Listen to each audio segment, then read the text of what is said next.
Welcome, my friends, to the Sage of Quay Radio Hour, your home for free and critical thinking, and I'm your host, Mike Williams. Returning to the show tonight is Michael Joseph. Michael will take us through the occult and esoteric symbolism embedded within the world of cryptocurrency. And so without further ado, here's Michael. Well, friends, we have another great show tonight. Michael Joseph is back with us, and Michael has done some amazing work over the years. Today, we're going to talk about blockchain and cryptocurrency and occult symbolism and magic. Michael, I tell you this all the time. You've done an amazing job with your work. The research is very deep, and I have learned a lot from your material. So hats off to all the work you've done. I know a lot of people are really appreciative of it. I get a lot of emails from folks saying that your work just blows their mind. This is how the controllers or the ruling elite, this is how they roll. This is what they do. So if you really want to understand their agenda, then you have to understand their signs and symbols. Yeah, well, thanks for having me back. It's been a while. And, I just, looking into stuff, putting it out there. These are all questions that I've had and it made me look into these things further. And I'm just sharing what I found in case people have similar questions that I've had. So it's kind of as simple as that from my end. So you have your first slide up. Did you want to start taking us through this? Yeah, sure. So what really prompted me to look at this was your conversation with Sophia Smallstorm about this. Because, with all of the crypto and blockchain stuff, it's kind of hard to avoid hearing about that, in the alternative media world now. And so, I kind of was peripherally absorbing information here and there. And then when you guys were talking about it, kind of pointing out some of the dangers perhaps that might be, involved, and then having a lot of the truther world kind of really waving the flag for crypto and blockchain. Yep. I just thought, hey, let me look in and see if I can, do what I usually do and just see if there's any esoteric information that I think I might be able to decode and, compare to literature and some of the symbols and, the occult sigils and magic that I've looked at. And I definitely think I found a lot of stuff. And the first thing I think is actually really obvious. If you just define cryptocurrency, crypto, the definition is secret, hidden, or concealed. And then you think about some of the etymology like crypt, death, abyss, things of that nature. And then you combine currency. And if you assign currency to an esoteric function, it would be the function of Mercury in astrology. Which is kind of connectivity, commerce, trade, things of that nature. So if you just put those things together, it's occult currency, occult money. Yeah. No different really, I think, from our dollar bill in our pocket, but I think it's just another higher echelon of it, that, has some concerns if they're just throwing right out there in the name that it's occult currency, right? And then the other thing, I kind of like tying some things to the passage in Genesis 3:22, which I would say that the Skull and Bones 3:22 logo has to do with that. Maybe there's some other things involved, but it makes a lot of sense to me because that's the passage where, Adam and Eve get the gnosis of the serpent, and now they say man has become like one of us, knowing good and evil. And, that's the death moment, right? But death to the occultists means a lot different things than we would normally be accustomed to. And I think that this might be the idea of death that they might refer to sometimes, where this death is seen as a good thing. It's seen as, going away from the creator, which they think is death. And then they're the ones that illuminate you to his control or whatever. Now, obviously that fits within the whole Gnostic demiurge idea, but I think you can kind of play with that because I think there's something around that where maybe they're trying to flip a script on us and kind of get us to hate on the creator through quote unquote exoteric religion. But maybe that's actually the lie in the garden, but we've been sold kind of the ridiculous story about it that, oh, we got punished for eating an apple. God's a big jerk. But, if you look at it, that sometimes I think that that's the candy to bring you into the mystery religion. And they look at it allegorically, but I say, hey, what if we look at it allegorically? We don't have to worry so much about the literal component of it and just flip the script. Maybe, the creator's not so bad, but we're in a world where, he, she, it, whatever you want to call it, is allowed to be slandered by this false system for some higher reason, higher purpose. And that's kind of part of our world here, deciphering, between what is real and what is not. And I think that this passage is a really great example of the schism, no pun intended for my channel name, to kind of separate a lot of the ideas in these theological views. So, I kind of will tie it back to this because there's a lot of weird allusions that we'll go into to the ideas of Genesis and Eden and whatever that's built into the cryptocurrency logos. So, they always throw that stuff in there. And then you see here they have, all of these luminescent things happening.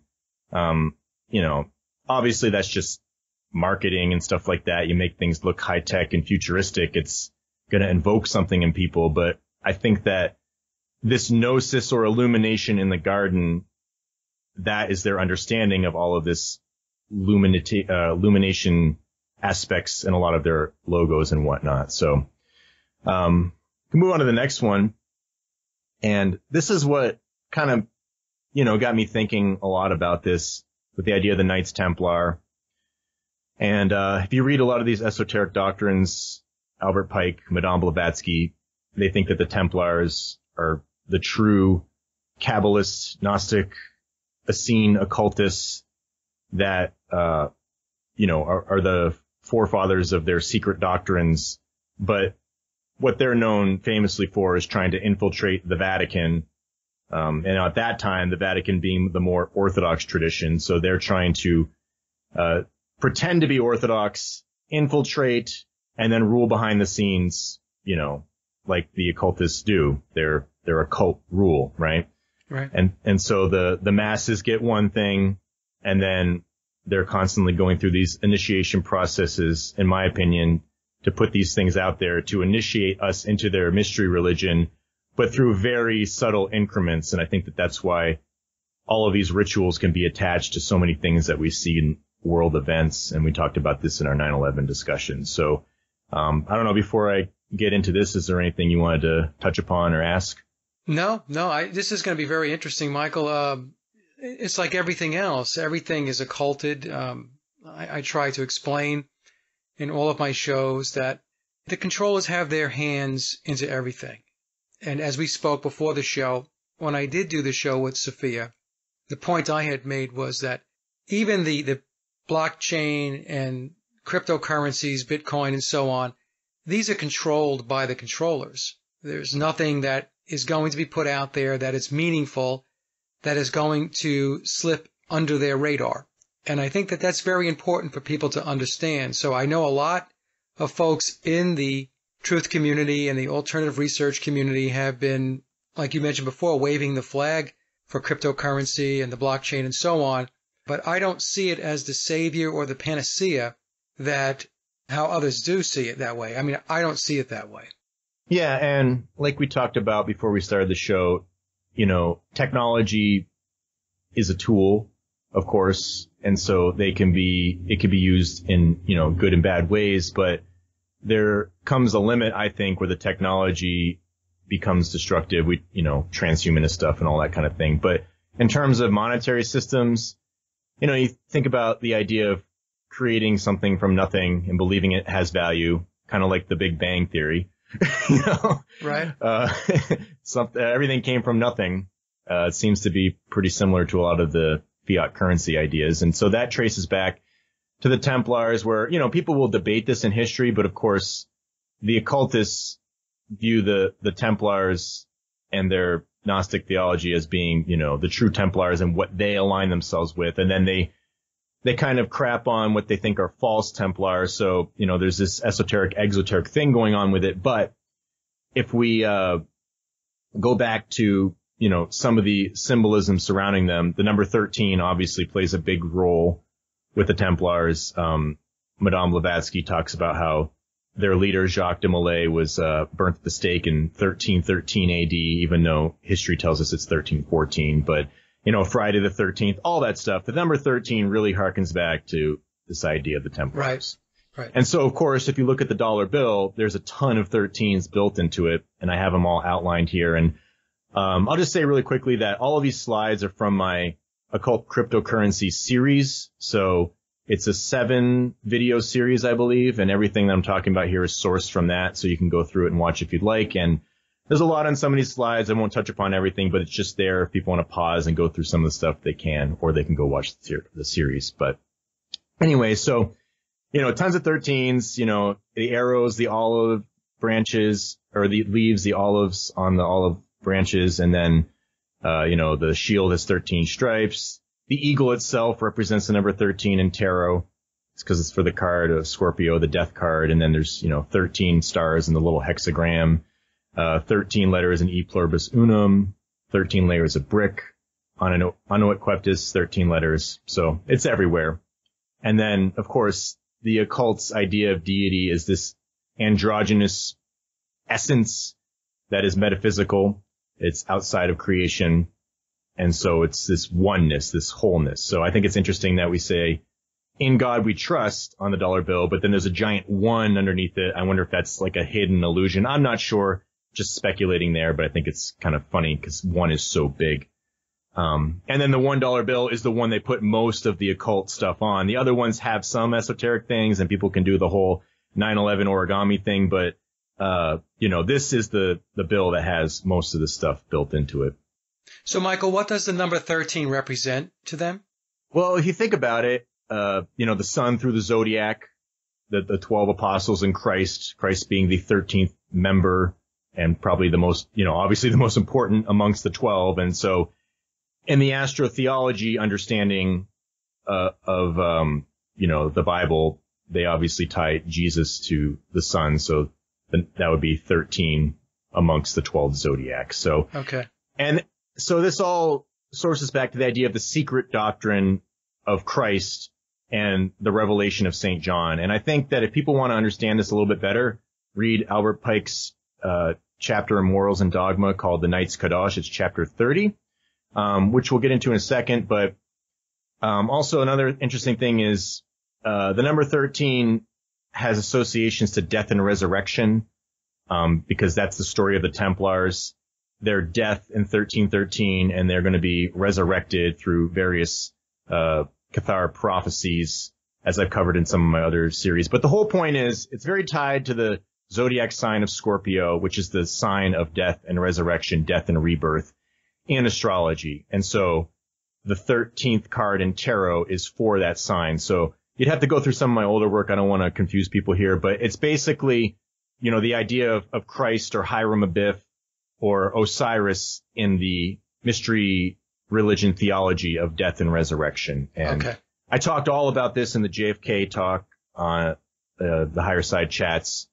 I have a series on that, but that's where that original square to globe video that you posted came from. So the Bible verse that talks about, being born again and resurrecting, that's the idea of the initiate receiving the gnosis of the true light of the mysteries, which of course is tied to the esoteric understanding of Lucifer. But that's John chapter 3, verse 3. So there's a 33 there. So I wonder if that's one of the many allusions to the number 33 and, all of this esoteric masonry, the idea of being born again and creating this gnosis. So, and then 13 times 3, another interesting number. Never mind. Nix that. I'm wrong on that. That's okay. I wanted to say the JFK assassination. That's what I meant to say. 11/22, right? That date turns into the number 33, add them together. And that was part of, the rituals of the death and resurrection of John F. Kennedy that I've talked about before. So this is all connected to this idea of the serpent force.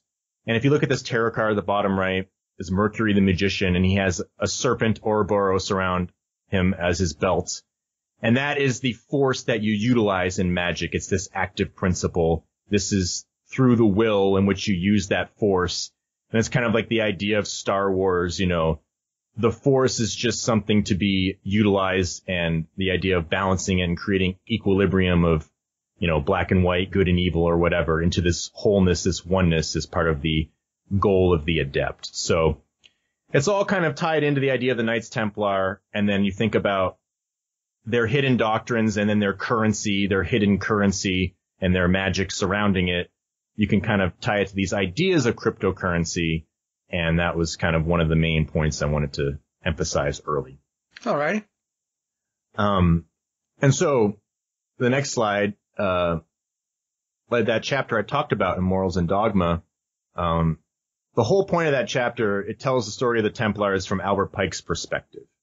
And if you read through it, his teaching is that Freemasonry and these esoteric societies use their enemies to their advantage. And this is a quote taken right at the beginning of the chapter. He says, "We often profit more by our enemies than by our friends." And he says, "We support ourselves only on that which resists, and we owe our success to opposition." So the Masons love to use the enemies, which is the quote unquote profane, right, in order to bring their goals into fruition. And the reason I put "we support ourselves only on that which we resist" in red is because that's actually an Eliphas Levi quote, the guy who created the Baphomet. Yes. And Albert Pike constantly cites him, but he doesn't actually give you the source that he's citing from. So some say he plagiarizes, but some say that the initiate reading through Morals and Dogma should know who he's quoting from, kind of like a hidden thing there. So, and of course the Templars all tie back to Baphomet, right? So, there's a lot of things that resort back to this idea of the Knights Templar. And then in the mystery religion, they understand the Knights of Templar descending from the Knights of Malta and the Knights Hospitaller, all back to the day of, the Crusades and the Knights of St. John. They're all kind of seen as one and the same if you go back to the root doctrines. Now, I'm not saying that anybody who's in these societies is necessarily practicing this mystery religion, because there is an orthodox component, and that's the point of this chapter in Morals and Dogma, where Albert Pike actually reads from a letter from an orthodox person in the Vatican at this time. And what he does is he lets him do the work. He lets his writings tell the story of the Templars. But Albert Pike just interjects when he thinks the guy is given, disinfo or something like that. So he lets them reveal most of it, and then he'll tell you where the esoteric stuff needs to step in and, keep it real, right? Okay. So, very interesting. Yeah. Yeah, that chapter, it's not very long. I recommend anybody to read that if they're interested in the mystery religion's perspective on the Templars, because I think that it really, quote unquote, illuminates a lot of what's going on with this stuff. Very good. I have Morals and Dogma, so I'll have to take a look at it. Yeah, I think it's very revealing. So if we go on to the next slide, this is something that I thought was interesting, because you think that with all the hype around cryptocurrency and blockchain in the truther world, I kind of like listening to the general buzz, because with the buzz, it might not be necessarily connected to all the facts, right? But that's kind of what's most important to the occultists. They want to manipulate the mass consciousness. And now it might be in a smaller group, right? And so if the truthers would be seen as the opposition to these esoteric societies, then based on what we just read from Albert Pike, they want to use us to their advantage. And I think that we can all agree that that probably happens a lot, especially when we're constantly arguing and fighting about silly things. So my question immediately would be, are they using the people in the truther world to try to bring about the control system through cryptocurrency and get them the ones to ironically be ushering in the New World Order? Again, these are just questions, but it would fit their doctrine. And so my question was also, well, if there's all this crypto stuff coming out and everyone's like, oh, it's so great, we got to, start using it to get away from government and whatnot. Well, if it was really the case, wouldn't the elites be, struggling to catch up? Wouldn't they be like, oh, crap, we need to start using all this crypto stuff? But as I went through these things, it seems like a lot of this stuff has already kind of been established and talked about for a while. Yep. And so I thought it was interesting, the royal family wedding that got everyone all in an uproar. One thing that Prince Harry and Meghan Markle, is that how you say it? I don't even know. I don't keep tabs I think on it's the royal family. Meghan Markle. That's what I Markle. thought it was. Okay, whatever it is. Obviously, I don't keep tabs on the royal family very Double well, M's, but yeah. When they tied the knot, they were being gifted a new cryptocurrency called the royal coin. So I thought that was interesting. So, when you're giving a gift of crypto to, the English royal family, I'd say that that's kind of a red flag. I don't know how you feel about it. No, it's a red flag. And then you have Queen Elizabeth here, obviously much younger, but she's the Knight of Malta. So I just wonder, what doctrines are attached to these things in the present day versus back in the 1300s, where there seemed to be a struggle that was more about infiltrating, the more orthodox traditions. And now I wonder, when did that infiltration become, more on the esoteric side of things, and for how long, and, how much of it is actually just being revealed now because they probably just don't care. They're just revealing the whole plan because they just, in their mind, they have the truth and they're going to bring it to fruition. That's their quote unquote destiny. You can kind of get that from a lot of their writings. And so I noticed you had Nelson Mandela in the previous chart. He had Knights of Malta garb also. Yeah. And so that's another interesting thing. All of these revolutions and these people who are persecuted. I've been going through a lot of history recently for some upcoming projects. And there's so many revolutions that we're kind of taught were quote unquote enlightening, like the French Revolution, Age of Enlightenment and stuff like that. But it seems like there was very much a hidden hand in there to bring about these things. Same thing with the Bolsheviks, and they're all turning against monarchy and Orthodox religion and creating a lot of bloodshed around it. And so, throughout history, a lot of these rebellions, they on the surface might seem like they're for good causes, and I wonder what really happened with Nelson Mandela and his whole imprisonment and stuff like that. And then he's a weird character for that whole Mandela effect too. I mean, it's based off of him, right? Right. So, it's kind of a strange character, I think. And then having him involved in one of these societies, another kind of red flag. And we won't get into the fact that there were many researchers that claimed that we're missing about 1,000 years of history, that it was made up. The so-called Dark Ages, right? And then you think about the Enlightenment, the Age of Reason, that's enlightening that Dark Age. And when you go through a lot of these esoteric doctrines, they're constantly using the Dark Age as an example of, everything was so freaking awful. And, again, I'm not being some apologist for the Orthodox Catholic Church, but in a lot of my research, especially on Hypatia and Giordano Bruno and occult science, they're definitely distorting a lot of that and making it seem to be a lot worse than it is. And ironically, in these rebellions that destroy monarchy and church create way more bloodshed than a lot of, the Inquisition really ever did, as far as I am starting to see. So it's kind of a weird thing for me looking at some institutions that I've always kind of roll my eyes at, but seeing that maybe there's more to it. That's just something to think about, in the future. In some of my work, I'll be getting into that. But back to the subject at hand. We have Prince Harry here with a little Masonic hidden hand pose. That's actually a sign for the Master of the Second Veil in Freemasonry. You can find that in Duncan's Freemasonic Ritual and Monitor. And then there's some Prince of Liechtenstein who said blockchains will change a lot of stuff, and he wants to use it to make their state more efficient. And, all these Euro royalty are talking about cryptocurrency, it seems. So interesting how these high-ranking folks are kind of promoting blockchain. And the next slide, kind of complicated, but the whole point of this is just that it is interesting that a lot of this technology is utilizing all of these encryption codes and ciphers and things like that.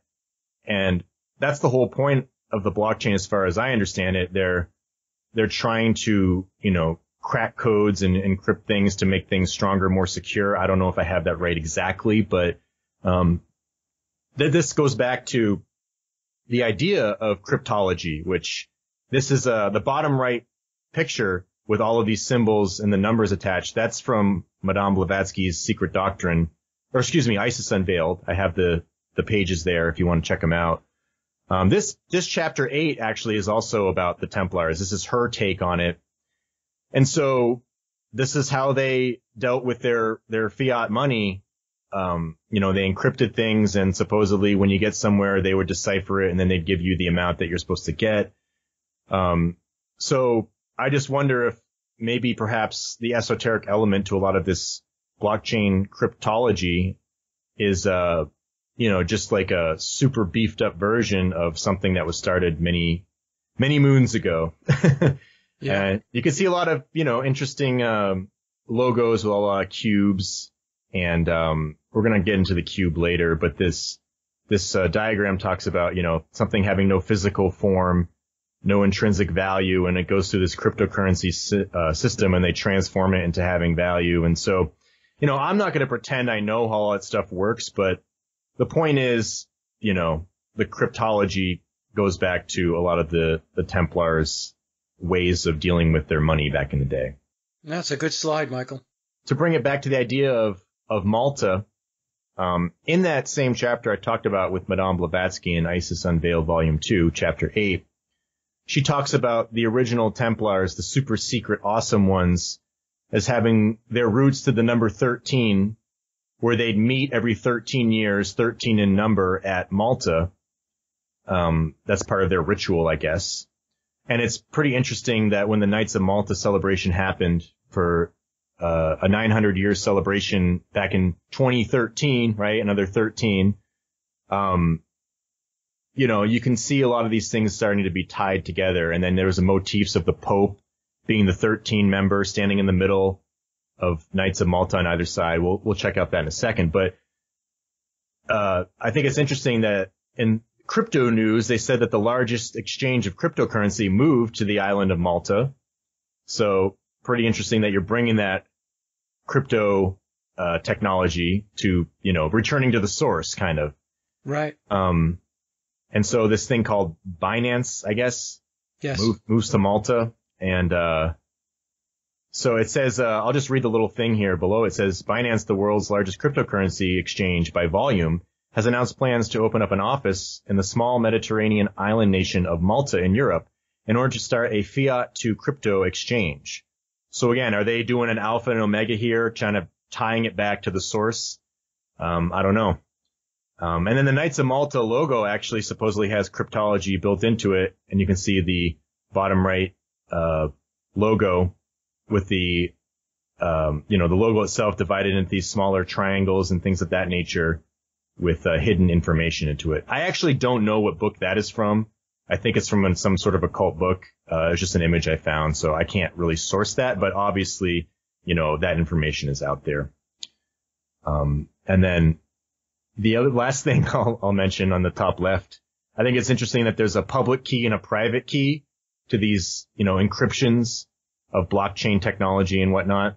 So think about, you know, an exoteric key to doctrines and then an esoteric key to them. And the occultists always talk about the Kabbalistic books of the Zohar and the Sefer Yetzirah as being keys. They always use that word key to unlocking the mysteries of the Old Testament. So we've talked about this before, where the Old Testament is obviously seen as this dualistic God, you know, separateness, blessing Israel, then cursing Israel. And so that esoteric key of those Kabbalistic books is supposed to unlock the true oneness of the mystery religion from where it all came. And of course, they say that ties back to Eastern religion, Eastern traditions, and they think that the Orthodox just bastardized all of these, you know, Hindu type religions and whatnot, and Buddhist religions. That's Blavatsky will talk about that all the time in her books. So it's just kind of funny that, you know, there you go, esoteric, exoteric right there built into the system itself. Yes. No different than our political system, you know, anything else with the Freemasons and Solomon's Temple, and then the middle door, the middle pillar that we talked about in our 9/11 video, that's hidden to the rest of the world, and that's the unity one, right? Right. So if we move on, we can elaborate a bit on the Vatican. So the Vatican, there's an article from the 5th of November, which was, of course, Guy Fawkes Day, and the whole gunpowder plot and the V for Vendetta movie that touched upon it. So I just thought it was an interesting date to release the article. I don't know if this guy knew it or not. So anyways, the Vatican was exploring Bitcoin and blockchain in an effort to eradicate the human slave trade. So, of course, it's always done under philanthropy, humanitarianism, the Vatican having more wealth than, per capita than anywhere else. And then they tell, the United States we're too greedy and we need to share all our resources and all that stuff. So while the Pope sits on a gold throne. Yeah, exactly. And so that was Pope Francis's, trip that cost I don't know, it was millions of dollars for him to come over to the U.S. with all the security and stuff that, the Catholic Church paid for. But that's, the donations from people going to church, all paying millions of dollars for the Pope to come over to tell us that we're too greedy, right? Yeah. So anyways, you can see the picture here with the Knights of Malta and Pope Francis. So he's the 13th Christ member, right? With the 6. I was just noticing that 6 and 6 on his side. Yeah, so you have 12 zodiac represented by the Knights of Malta, and then you have the Pope in the middle illuminating all of them, right? And so you have a picture of Christ in the Vesica Pisces design behind, and that's the idea of birthing the Christ consciousness, the gnosis of the mystery religion. And again, obviously the Orthodox would take this as all very blasphemous, but this is their occult expressions of these things. So This ties back to Madame Blavatsky and, the Knights of Malta and the 13 motif. So just pointing out that all this stuff just keeps circling back. It's kind of like their Ouroboros, circling back to itself, essentially. So speaking of keys and inner and outer keys, this is also something that I've touched upon before in some of my other video series. And so we know that the Vatican is laid out like a giant keyhole, right? And so you need those esoteric keys to unlock the biblical scriptures. And probably people have seen the idea of the cube being folded out into a cross. And that's the idea of, the cube representing Earth and then having a Saturn component to it, square geometry that we talked about. And then Christ is the gnosis which unlocks that, right? And so the logos on the left with the cube and the cross, these are taken from crypto and blockchain logos. So these are just logos that are put out to describe this technology. And so I think it's interesting, again, they have this inner and outer key. I added in the words inner and outer and esoteric and exoteric, but that's the whole point. And then that unlocks it into the cross. And the Vatican keyhole at St. Peter's Basilica has all of these motifs built into it. You kind of have to look for certain aspects of it a little bit harder, but what you have on the right side, I have it outlined. You have the keyhole, and then you can see that there's a cube where the cross is on top of. So you could say that there's a cube and then the cross is on top could be a motif of that folding out. And then the other interesting thing is that you can see there's a design within this keyhole. There's an 8-pointed star, but you can take the Chiron glyph in astrology, which is to the bottom left there. There's an older version of it. There's an original one, which actually is a 6-pointed star with an upside down cross. And then they modified it to be just like that letter K with the circle at the bottom. So you can actually transpose both of those designs into this keyhole with that cross down below. So Chiron is a comet in astrology. It's most notably associated with the ideas of Christ. It has to do with this wounded healer, this suffering for a higher spiritual purpose. And in astrology, Chiron orbits between Saturn and the outer planets. So the idea of Saturn being the cube, the last visible planet, the last planet that the senses can perceive in five-sense reality. Well, to get to the outer planets that we must use, Promethean technology to see with telescopes, then Chiron is the key that unlocks those outer planets. And the outer planets are seen as non-dualistic, only divine, things like that. So this idea of this key taking the inner world and unlocking it to the outer world is all through the idea of Christ being this mediator to the Father. And so you can see that in the Chi-Rho logo, which is the XP you'll see in the Vatican. And think about Chiron, Chi-Rho. Some people will pronounce it not Chi-Rho, but I do believe that the Greek that's used in the Bible is used to pronounce it that way. So I think phonetically, we know that phonating certain words has a lot of meaning in the occult, just the vibratory aspect of it. So the whole point is Christ unlocks the secrets of the Old Testament. And you can take that in the Orthodox or the esoteric version, because that's the idea of Christ in the Orthodox, is he's teaching the true law of the Old Testament to the Pharisees. And then obviously in the occult, he's unlocking the dualistic nature of Jehovah. So it's all built into all of this religious stuff.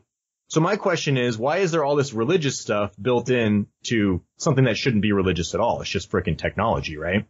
Right. So there you go. These are just these weird things that I found popping up. Now, this is a great slide. This is a really good slide, Michael. Yeah, and the other interesting thing I'll just make a note of, Chiron was discovered in 1977. Interesting year with the 77 in it. But the basilica was built, I think, in like the 1500s. So you could argue it the different ways. Was there some sort of symbology built in that they used later when they discovered something important? Or was Chiron discovered a long time ago and then they just released it to the public? They allowed the inner key to become public. I don't really know. It's, all speculation, but interesting to think about.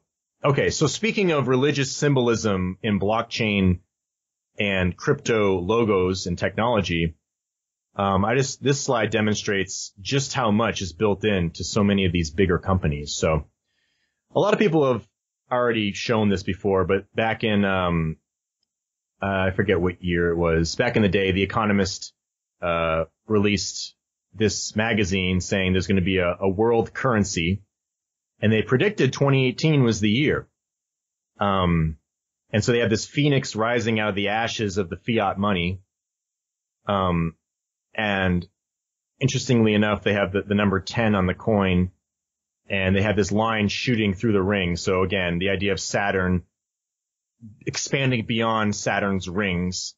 When you see a lot of these astronaut Apollo logos or their space missions, a lot of them will have the ring of Saturn, but they'll have the Apollo or whatever space shuttle going through the ring. So again, this idea of breaking free of border, restriction, and limitation, which are all attributes of Saturn in astrology. I was looking at the Economist cover, Michael, and seeing the number 10, and I also thought of the ones and zeros from a digital perspective. Yeah. Right. So that's probably, if I had to take a guess, what the message is, or the symbolism is that there's going to be digital money coming our way. Yeah, ones and zeros, they're their own polarity, right?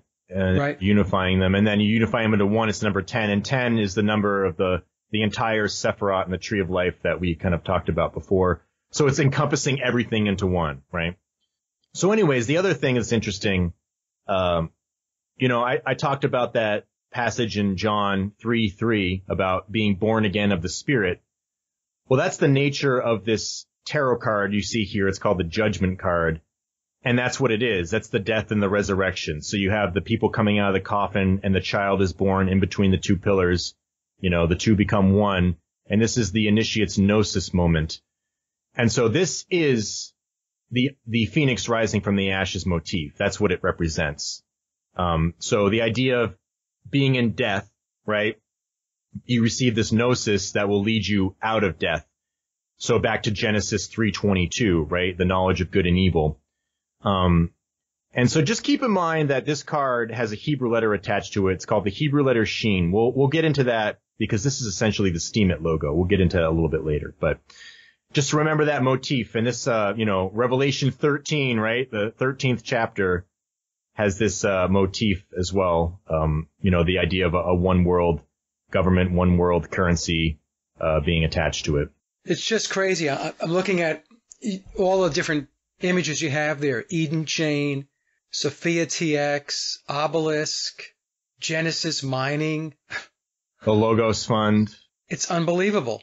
Yeah. And so, if we just go through them real quick, Bitcoin Millennium, you think about the new millennium, the new Jerusalem, that's in Revelation 20.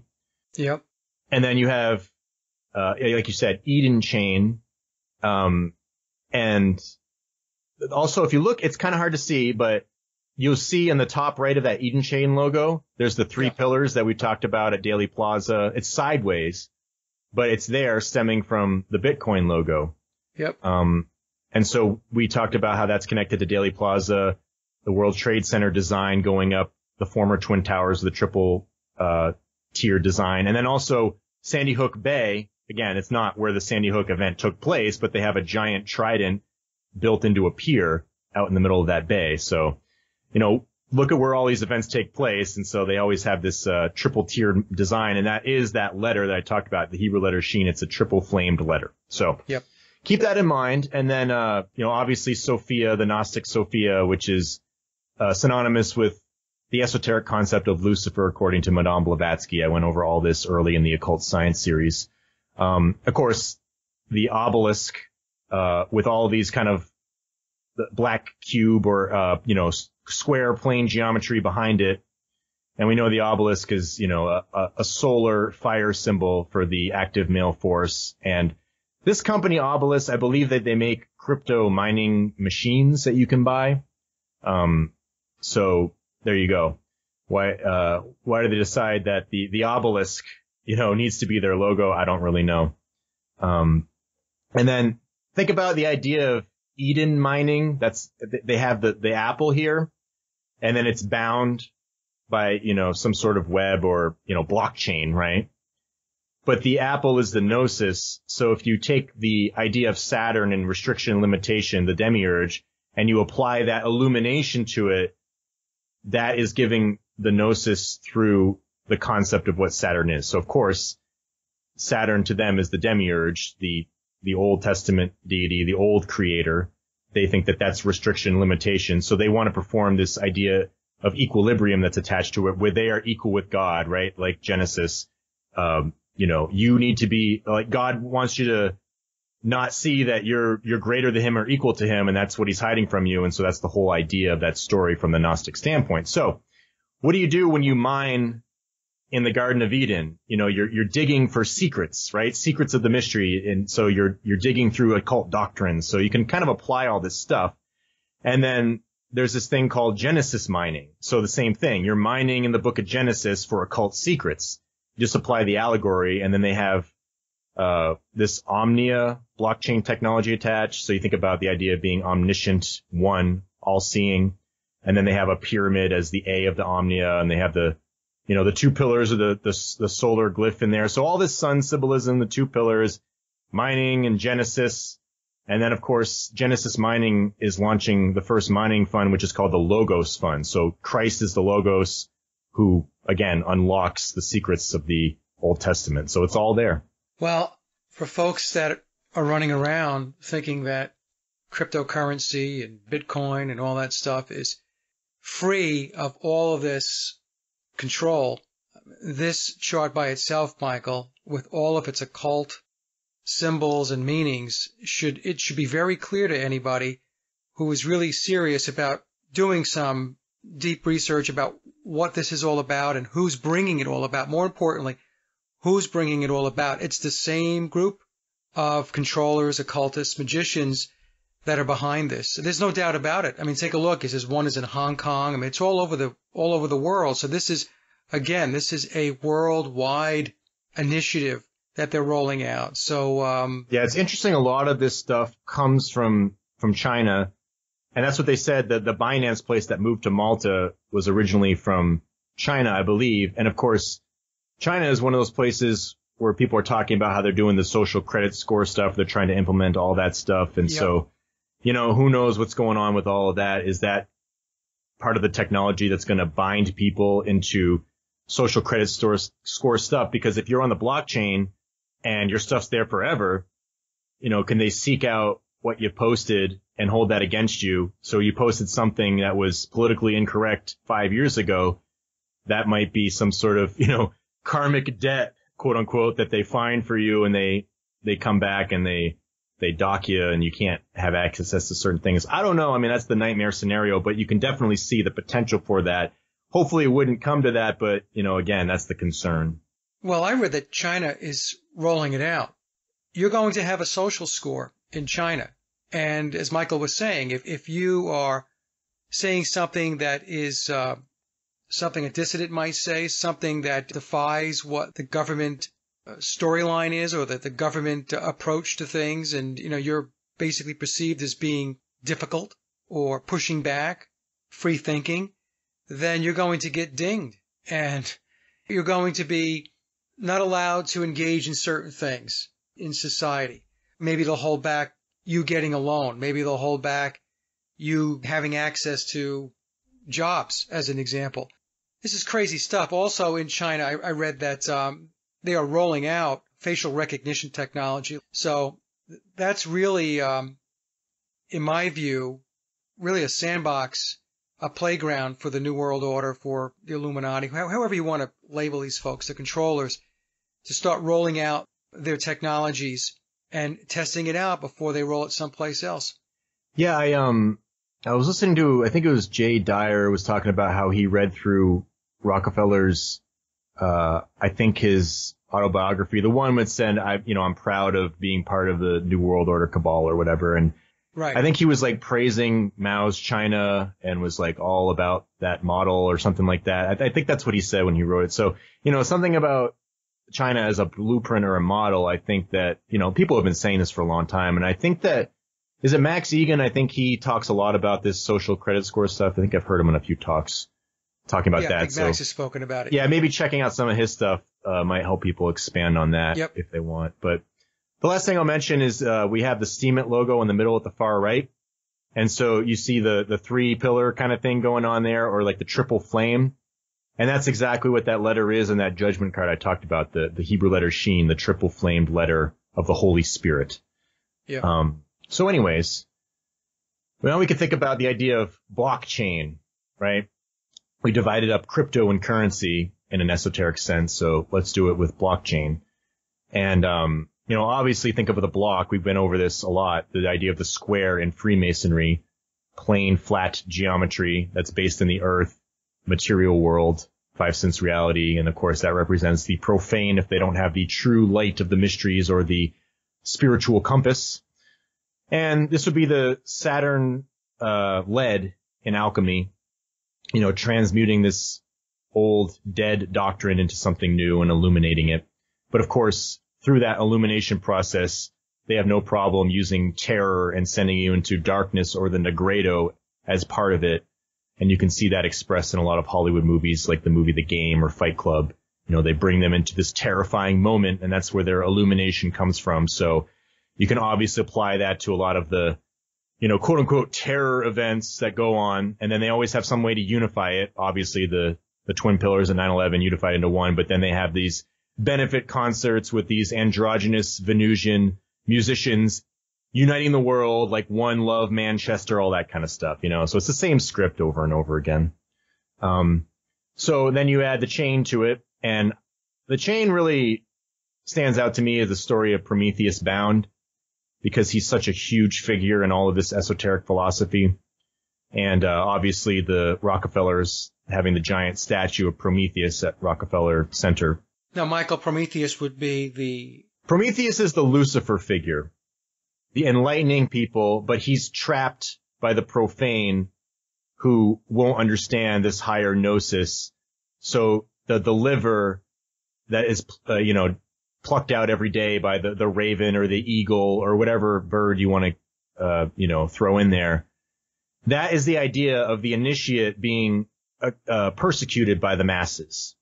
And so when you read through the Secret Teachings of All Ages or Morals and Dogma or, Madame Blavatsky's work, they'll tell you who they think their persecuted heroes of the mysteries are. And surprise, surprise, Jacques de Molay of the Knights Templar is like top of the list in most instances. And even Howard Pike says that when the Freemasons are initiated, the symbols of Jacques de Molay are there for the initiate, but they aren't told quite what it really represents. And so this death and resurrection, you're really just doing a death and resurrection of Jacques de Molay. But again, they use it as the consciousness of an initiate. So anybody who is persecuted for the mystery religion is tied to the figure of Hiram Abiff or Christ or Osiris, whatever you want to do. So Prometheus, you can just kind of lump it all in. Certain stories have different allegories or manifestations attached to them that might differ, but that same idea of being persecuted by the profane where, they're just trying to help us. They're just trying to illuminate us, right?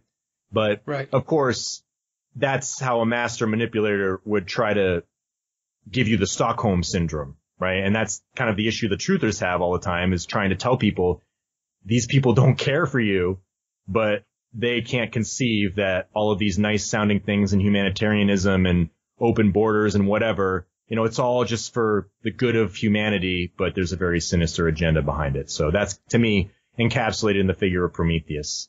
And of course, Blavatsky says Prometheus is universal philanthropy, so it's spreading the mystery religion. So in some way, I mean, you think about, you know, back in the Middle Ages or whatever, the Orthodox Church was trying to, you know, go out and convert people to Christianity in that form.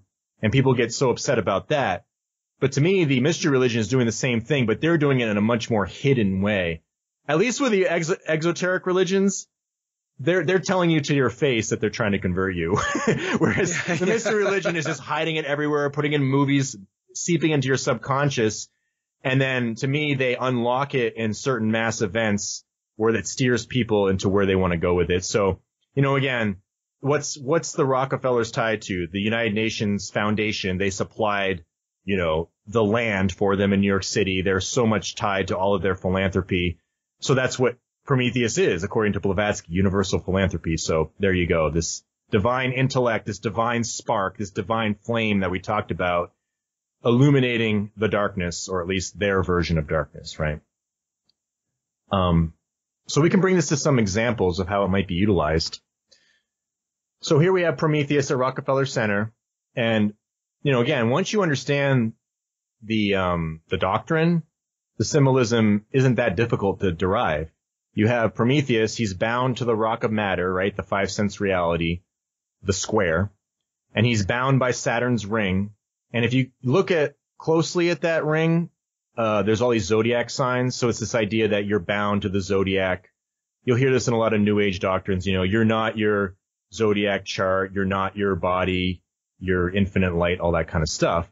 But what's interesting is that's what's going on with a lot of the transgender stuff. Not to go on too much of a tangent, but, you know, oh, you're not a male or a female. Like, that's like, it's the same doctrine. Oh, you're beyond what your body is. You're beyond your personality. You're transcendent, all these sorts of things. And I think a lot of people are starting to realize that, you know, maybe having some of my identity attached to the physical world isn't such a bad thing. You know what I mean? But we're all taught that it's so profane and evil. But I think that when it's done in a healthy way, that's actually what's dangerous to the New World Order and all these globalist occultists. That's just a little side note I'd throw out there. But anyways, so Mr. Prometheus is just tortured by all these profane idiots who are attached to the square, and he's just trying to enlighten them, right? So think about the idea we talked about with morals and dogma and using the profane or the enemies of these occultists to their advantage. I think you can derive some of that doctrine from the idea of the Tower of Babel and the EU Parliament building, which is designed by that famous Tower of Babel painting. And people have probably seen this before, but you have this old EU poster where you have all these people building Babel, and it says, Europe, many tongues, one voice. So obviously that's the whole point of the Tower of Babel in the Old Testament, is that there was a one world, you know, unity that was, you know, the creator was not a fan of, and it was, you know, rebellion against God. But obviously when you go through some of the esoteric doctrines, they usually have some sort of reverence for this. And they, you know, I won't really get into that, but obviously the EU and this uniting Europe, which is the organization that, you know, has a lot of sinister things tied to it, especially with all of the immigration agendas. You obviously see what they're trying to state here. And then if you blow up the people building this EU Babel, it's a bunch of blockheads in the bottom left. Of course, the baby has the circular head, right? It has that innocence. But then as people get older, they get molded into a certain viewpoint. And so is this the idea of using the profane to build Babel, and the occultists are the ones orchestrating it? You know, they're their little minions doing their great work. I don't know, but it would seem to suggest that. Michael, let me ask you a question. I wonder this sometimes, especially when you go through this work, and I'm thinking about it again. There's a reason why they have stepped this up big time, big time, as far as just rolling all of this esoteric symbolism and all of these concepts out to the public, to the masses, do you believe that there's some kind of shift event taking place in the future where this will serve some kind of purpose? Or are they just spinning their wheels and hoping that by acting out the mysteries and acting out their occult symbols that they can make something happen? This is, is something going to happen and they're preparing, or are they trying to make something happen, I guess is what I'm asking. My opinion is that I think they believe they're on some sort of timeline. And we talked about this a bit with the root race cycles. Yeah. And I think that they view it as an opportunity. And it's very interesting how a lot of the transhumanist stuff, when you go through some of it, they say, we don't want to go into a new dark age like those old Orthodox dark ages. But they do say that there's a danger of it. But they're all like, we can't let that happen. We can't let that happen. And so, I just wonder with this idea of the millennium, right, the 1,000 years, if there's something symbolic about it. Because if they have indeed added to history, then none of the dates are probably really all that accurate. And who knows, 1313, the Knights Templar, maybe they just made that date to fit their 13 number that they love. Right. Who knows? But I tend to think that they might be on some sort of timeline. And since they believe they have the truth, they believe that they are, the ones destined to be the adepts or elect, I think, in the book of Revelation from their own interpretation. If things don't go according to plan, I think that they might expose themselves to me, I mean, again, I don't like to get into politics. I think the left-right thing is obviously a Masonic creation, but the issues that are at hand when they're being talked about in a way that's dangerous to them, I think that that's what's important. And so you see all these people realizing the insanity of the quote-unquote left. And to me, this is just whatever doctrines that are there that are part of the mystery religion, the transgender, everything is through technology, open everything, one world, everything. We're dissolving Saturn, right? We're dissolving borders. That's all got to go. When you see people just even questioning some of those things, all of a sudden people just freak out and become monsters. And I think that is part of quote unquote demons being exposed, where people aren't even like, they're trying to meet halfway, but they won't have it. So I wonder if this is sort of like an indication that they aren't as powerful as we think. Now, granted, I'm not saying that everyone's going to go be a Republican, but I'm just saying on this issue, it's obvious that is dangerous to them. And so I think that regardless if people tie themselves to a political alignment, if you're on the right side of an issue that's dangerous to them, they're going to go, you're going to double down on it all. And I think that maybe some of that shows that maybe they are on some sort of timeline. And so to me, if Revelation is about, lifting the veil of Isis, and they are finally saying, hey, this is the time to initiate everyone to the mystery religion, and we're not even going to be shy about it. So this is where you get all this occult symbolism. Phoenix is rising at the 2012 Olympics, and obviously 2012 was a big hoopla. And I think that it did mean something, but I think that it's not as grandiose. It's not like one event changes everything. I think they want us to think that, but it's this slow kill. But now it's like they're putting it everywhere. They're trying to put it in schools everywhere. It's just like they're doubling down because they believe that this is the time that they might have the most chance to do it. And I think it's tied to astrology and stuff like that. And if people are interested, I did another series after this one called the New World Order Astrological Report. And you don't have to necessarily be interested in astrology, but it just shows how the elites might view certain astrological things going on now. And so I think that that's all tied into this. Okay, I'm going to be doing a show with Martin Kenny. We're supposed to record it on Thursday, and a lot of his work, Michael, it meshes nicely with your work. And the last time I spoke to Martin, he had said that he believes that 2020 is a very key date for them. Mm-hmm, me too. That's what he believes. And so we're going to get more into that when I interview Martin. I don't want to say any more because, I'll probably get it wrong. I'll let Martin explain it. One thing I can say to that, to kind of give a preview of the New World Order Astrological Series, is that in 1776, the so-called founding of America, the planet Pluto was in a certain position. And the planet Pluto is the planet that's assigned to that judgment tarot card we talked about, that divine flame. That's the planet in astrology that is tied to it. And that's the planet, I mean, you know, they say it's not a planet now, but whatever. That's the one with the most power in astrology. And so when a planet at a certain event comes all the way back to its original cycle, that's seen as a very powerful time. So we're actually about to cycle back on the Pluto cycle in 2020. Or it's going to be like, it's encroaching. I don't think it happens exactly in 2020, but it's about that time where it's moving towards it. And then, cause Pluto moves so slowly, it's between 2020 and 2024 that this is all going to be happening. So if there was some sort of occult agenda with America at the start, I'm not saying everybody would be involved in it, but enough of a secret society, maybe their Phoenix Rising is tied to this Pluto cycle, and America is obviously their greatest New World Order nation. You know, everything that America does, the world follows along, or they try to make it that way. And so what you were saying there, I think that there's something very important tied to this idea of a Pluto cycle. And again, you can go to my series to elaborate on that if you'd like. Okay.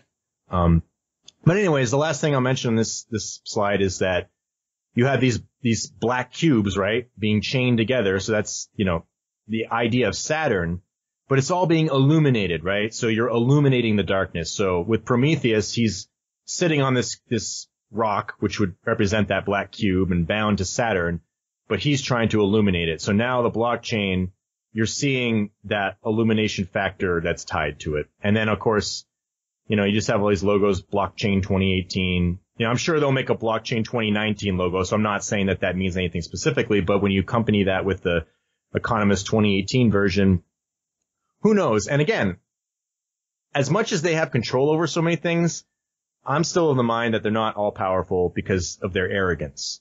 So when they project something, yeah, sure, they're going for it. But I do believe that our individual resistance to it does mean something, even though it might not seem like it. So, you know, that to me is something that if something doesn't go according to their plan, they're going to get more mad about it. But the more mad they get about it, the more they expose themselves. And I think that, you know, again, ties that whole like walk away thing from the left. It's just sort of like, you know, the more people freak out about something irrationally, the more people in the middle ground start to go the other way. And so I see that as a good thing when it comes to the issues. So if we go on to the next slide, you know, again, we talked about this before, the idea of being a blockhead, being a square man, it's all seen as, you know, this lower stupid thing. And then, but the idea of these blocks building up to the top of the pyramid, you know, you can see like that logo at the top right, you know, 2024. I don't really know anything esoteric about that date other than that Pluto cycle ending I mentioned. But, you know, building up to the capstone. And then you have, I thought this logo was interesting. Actually just going to move on to the next one. You have this, the bottom right logo I think is really interesting. You have all these people in these black cubicles, right? Slaving away. But then you have this one enlightened dude who's going a little bit deeper and mining Bitcoin below all the profane people up top, right? So again, the idea of mining through profane things, mining through Genesis, the exoteric doctrine, finding these deep hidden secrets of the mysteries. And that's all what alchemy is. It's all breaking things down to their, you know, first cause or whatever. And so there you go. This guy's mining that Saturnian coal to get gold. So it's all alchemy, right? The lead and the gold. Right. And so you have the Bitcoin in the black and gold cubes, and we've talked about the black and the gold stuff with the 9/11 talk. And that's what Bitcoin, that's their color motif, black and gold. So there you go. All of this slave mining to get gold is expressing alchemical thought. And then another thing I just kind of thought was interesting is the idea of the World Wide Web.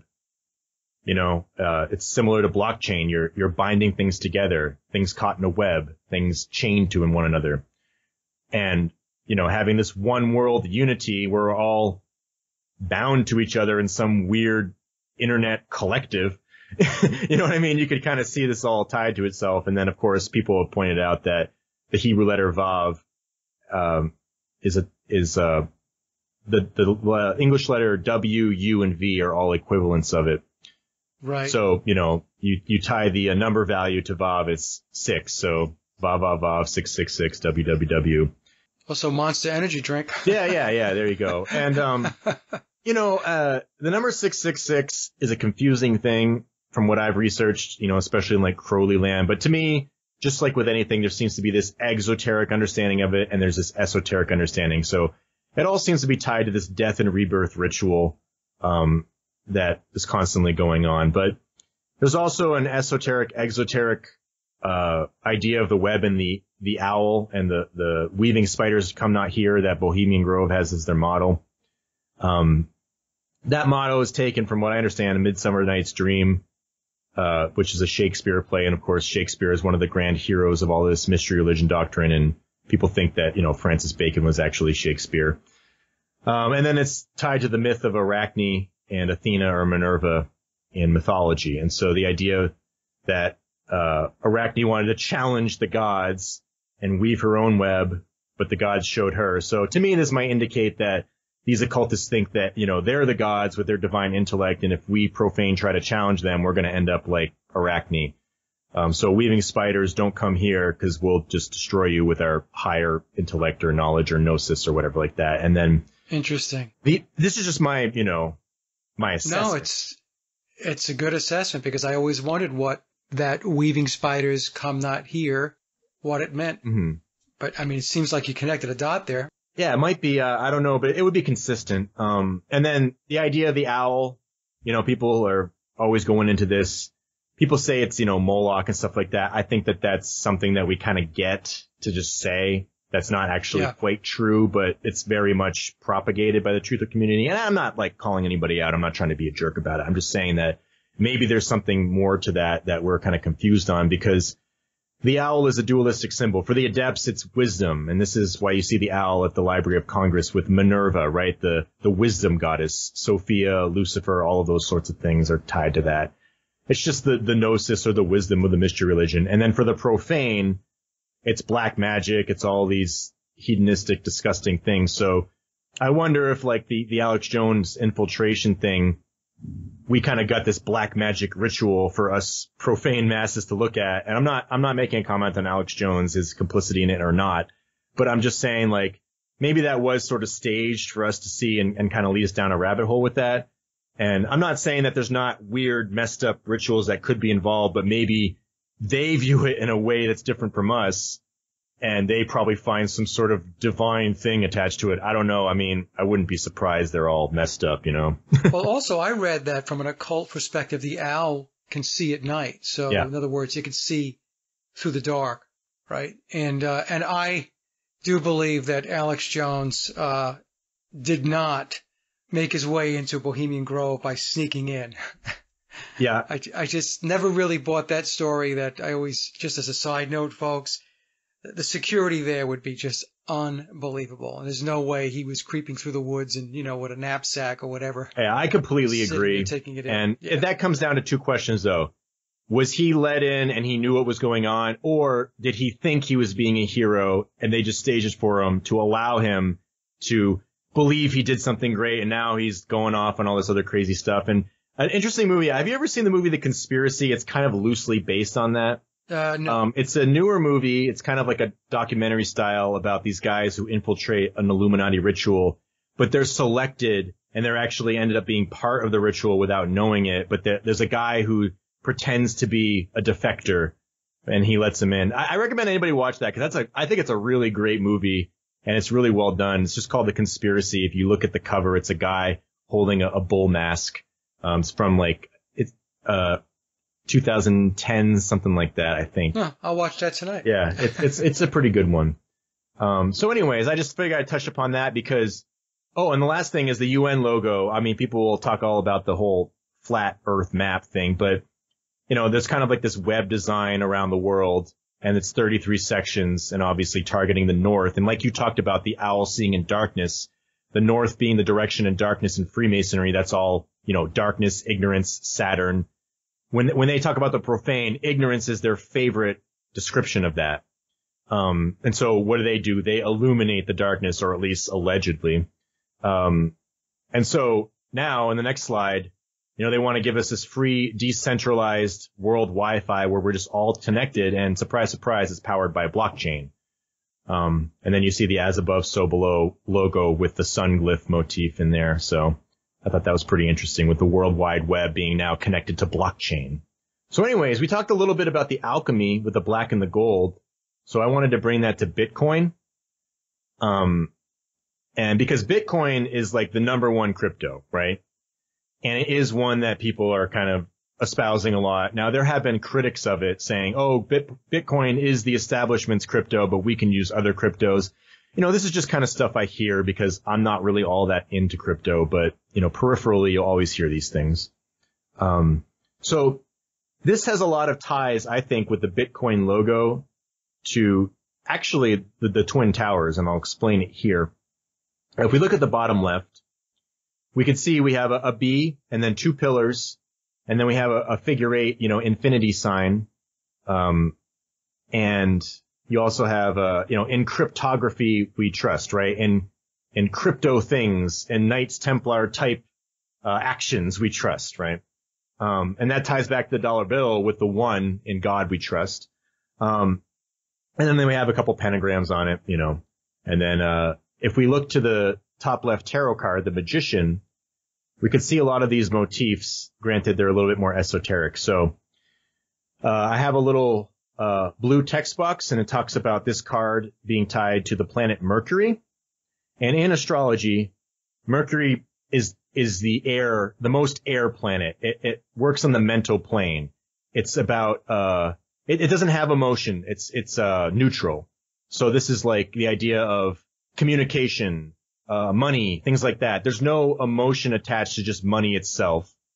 If people think about, being cold and people being obsessed with money, you kind of see like it's a cold, non-emotional state. And so this is the mental plane, right? When you're just dealing with keyboards and, transferring data, that's all devoid of any emotional content until the human puts emotion behind it, right? So Mercury kind of rules just these functions.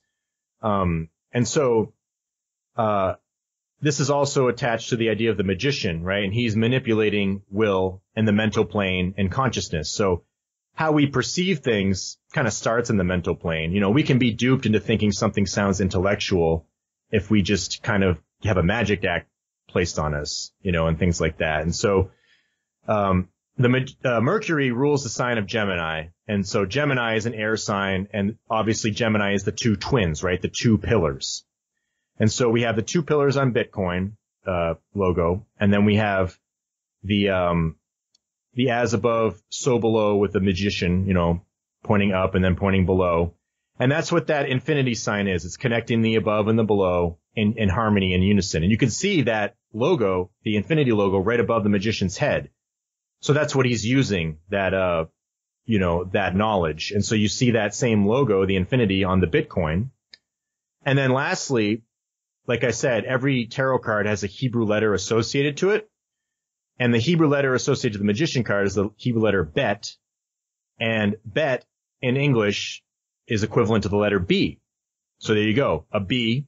And then you have two pillars for the Mercury functions. And then Bet's value in Hebrew is the number 2. So there you go, 2, the Roman numeral 2.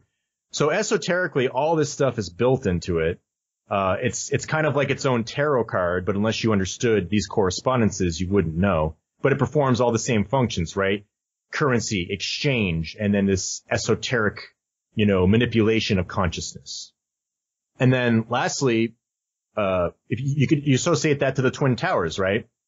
The Gemini twins, and it was about commerce, communication, all of these mercurial functions were associated to the Twin Towers.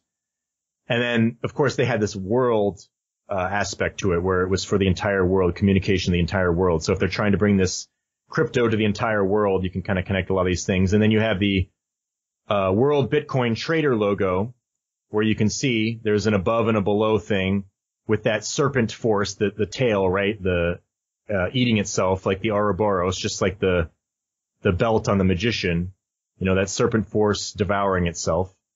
And one's above, one's below, and then you have the twin pillars, and then the B magician tarot card illusion right there, all built into it. And the 322? Yeah. I thought that was interesting. The Crypto World International Conference at Times Square in New York was on March 22nd, Genesis 3:22. And they had the Gemini hedge fund services. Surprise, surprise. So there you go. You got your two pillars there meeting, at the World Crypto. And then, Bloomberg, Wall Street Journal, these are all New World Order institutions. The Celsius logo is kind of like the serpent, with the little C with the kind of like a little tail there. And then you also, have another crypto consciousness conference in 2017 above it. And you can see the same thing. There's a male and female, the two pillars. And then there is a brain, and this is what's, I think is tied to the mental, plane, right? Your brain, you think about your brain is, I think, I transfer data, so there's another mercurial function. And then I think the other interesting thing is if you just take the, first letters of Crypto Consciousness Conference, CCC, and C is the third letter of the alphabet, so it's a 333. There's another Kabbalistic number, 33. So cryptocurrency is 33 if you just go by, the abbreviation, right? Yep. And so you always see this brain involved, illuminating the brain, the mental plane through Litecoin, which again, Light, Lucifer, Lux, and you have Bitcoin. A lot of the main cryptos have a lot of occult logos tied to them. So there you go. We've had all these giant world conferences on crypto with all these occult symbolism. Do you think that these things just happened out of thin air? I don't know. Yeah, that's the point I was making before. To think that this is some kind of end run. Three guys in a room somewhere came up with this. It's ridiculous. The people that control this, and it's being spelled out here with all of the occult symbolism. Yeah, and just think about the idea of the magician card, right? You're manipulating consciousness, creating something from nothing. I don't really understand cryptocurrency. I've heard people, I think, who's the guy who's got the really good radio voice? And he's been on Andy Moggin's show. What's his name? Cliff High, that's it. Okay. He just got that. He's got a really nice radio type voice. That's how I just remember him. Anyways, but he was talking all about crypto, and he's kind of like pro crypto. And I'm not saying anything negative about him. I'm just saying he's a guy who's trying to outline the positives of it.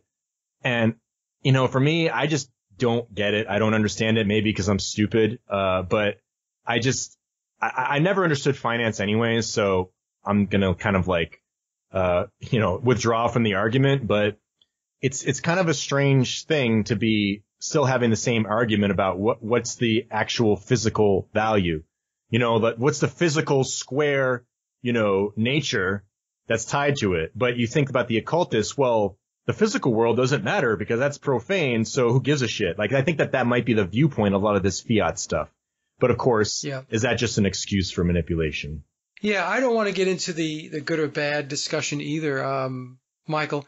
I guess my point being is that, again, not to sound like a broken record, but there's a lot of folks in the truth community that believe that this is outside of the controllers, that this is something that is going to undermine their fiat money, it's going to undermine the central banks and all that stuff. And the point I've been trying to make is that I think it's extremely naive to believe that. I think it's extremely naive to believe that the people that control this world, that they would let something like this just, slip through their fingers or kind of manifest itself and then catch them off guard. And, then they're going to be what? Playing defense? No, it doesn't work that way, folks. It does not work that way. They are always at least 1,000 steps ahead of us. Always. Because they have been doing this a very, very long time. Again, is there anything new under the sun? It's kind of the same tactics over and over again. Yeah. And so Here we have the black and gold motif. These images are taken from Bitcoin's website. So if you just go there, this is the color motif that they have.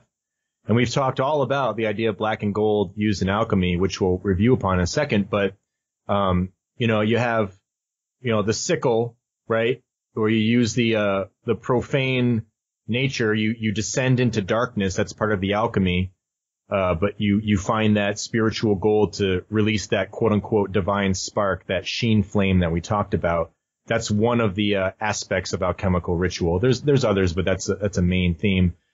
And I think it's interesting too that they have this play games icon where you have the Bitcoin, and then they had the ace there. Is that like the ace up the sleeve? But also the ace has ties to the idea of like blackjack, like 21 or whatever. And the 21st card in tarot is the world card, which we'll get into a little bit later. But, again, the World Trade Center, Mercury functions, they love to use the same motifs over and over again, but they just kind of mix it up here and there. But anyways, you can also see, there's, hold on. Let me go on to the next slide. This is something that I covered. We don't, there's a lot here. Just if people want to pause and read it, but this is something I covered in the New World Astrological Report to kind of expand upon this. But this article on the right is taken from the Bitcoin site. So this is an article that they're promoting. And this is about cryptocurrency and blockchain technology being used in virtual reality, sex, and robotics. And it's basically promoting complete sexual liberation through virtual reality. And, again, they never give you any borders or definitions, but they're saying this is a great thing for everybody. And I'll just read the first paragraph real quickly. Let there be sex, not some sex, sophisticated, technological. Just think, the new technologies emerge every day, opening up new horizons of sexual experience for men and women. So my question is, what kind? Does that tie into pedophilia, bestiality? They don't say, besides that stuff. You know what I mean? There's never any limitations, right? Just like Saturn's restrictions and limitations, they don't want any. And it says everything you could not have experienced in reality for some reasons, and they use the idea of prejudices, ethical norms, embarrassment, guilt, and social stigma, is now available in the virtual environment, whereas emotions and sensations are as close to the real ones. So we're bypassing physical reality for a virtual reality, and there's no limitations. And this is all through blockchain and Bitcoin, or ICO, which is tied to this kind of technology. And so, again, they're saying that there's no government regulation. And I understand that, in the truther world, we've all been programmed to be like, the government is evil. And obviously it does a lot of evil things. But by bypassing it through all this technology, you're opening up a situation where, what happens when there's really messed up sexual deviance going into virtual reality, and people are going to be free to go wherever they want with it. I mean, I don't know. Am I the only one that sees that as a problem? I mean, this was on the Bitcoin website? Yes, the tiny URL link is up at the top right there. I know it's kind of small. I can give you the link. You can put in the show notes if you'd like. Because here's the second paragraph. But that's not all. Imagine that actors and actresses from the screen appear right in your room. And even more, you get at your disposal a porno constructor. Yeah, you're your own builder. You're your own demiurge, right? With the help of which you can create a storyline you want. You choose the actors, the stage, the content. All of these will be in the format of the virtual reality. I'm telling you what, Michael, this is just becoming more and more bizarre as we progress down the line here. Yeah, so if I want to have pan-gender, non-dual sex in virtual reality, I can do it. It just ties hand in hand with all that stuff, I don't know.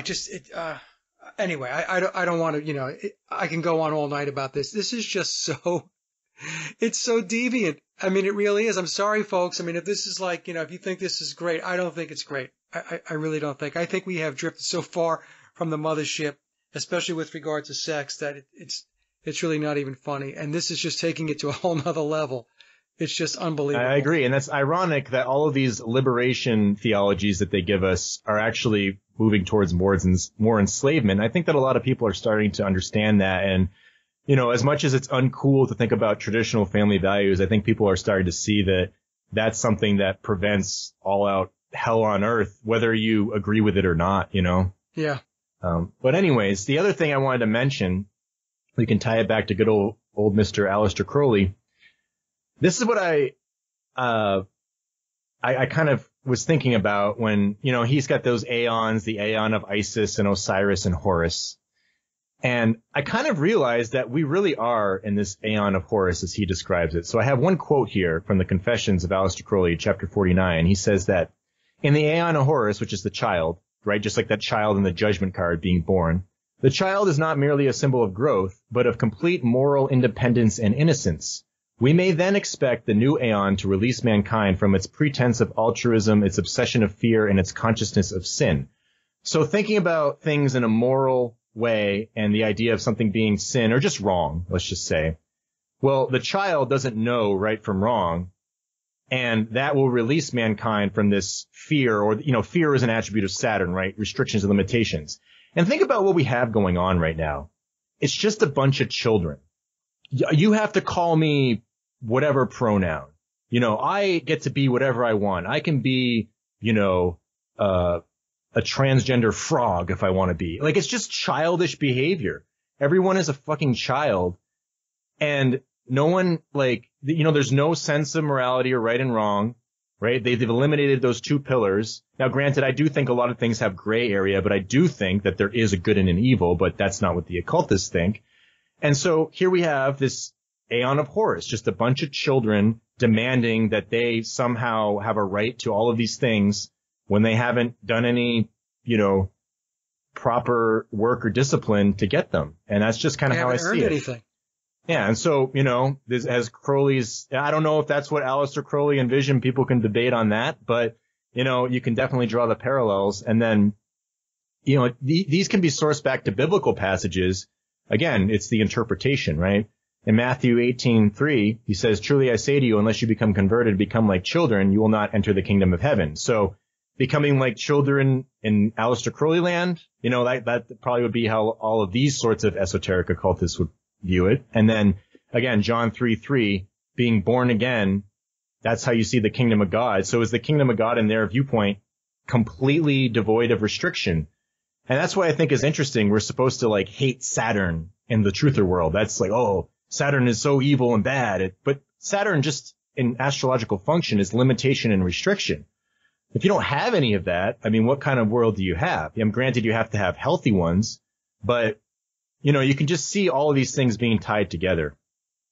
Yep. And then lastly, I'm not going to read through these, but if people want to pause it, these are all Aleister Crowley's ideas on sexual liberation. And again, there's words that sound nice, liberty, sex is sacred, people should be able to express themselves however they want.